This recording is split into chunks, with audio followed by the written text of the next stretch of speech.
Stump the Pastor. My question is simply this. God changes the names of people in the Bible, and why is that? And why didn't Moses have a new name prior to his work for God? Have a good day. Great question, Tom. You're correct. Certainly in the book of Genesis, when people have an encounter with God, they are changed. And with that, their names are changed. The most notable examples are Abram and Sarai. Our names are changed to Abraham and Sarah. There's also Jacob, who comes along later, their grandson. His name is changed to Israel, as one who has striven or wrestled with God.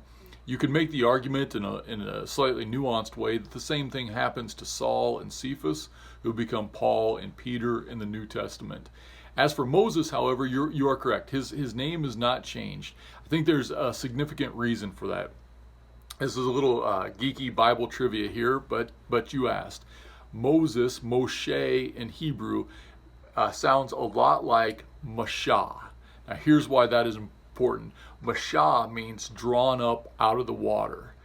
Here's the story. If you remember that Moses was born at a time when the Hebrew people were slaves in the land of Egypt, Pharaoh, becoming very, very paranoid, decided to have all of the young boys killed by his soldiers in a variety of ways. When Moses' mother knew about this, she kept her son hidden for as long as she could, and then eventually, as he was growing up, she took her infant, little baby Moses, not named Moses yet, placed him down in the water. She placed him in a location where Pharaoh's own daughter was known to be. Pharaoh's daughter comes along. She sees this little boy, clearly from the Hebrew people, resting out in his little basket in the weeds in the river. And she draws him up out of the water. Mashah. She mashahs him. She draws him up out of the water, and she calls him Moshe. It's a callback to how she found Moses. It's also, what she could not have known, is it's also foreshadows God's intended plan for all the Hebrew people, that God is going to draw them up out of slavery in Egypt as they pass through the waters of the Red Sea.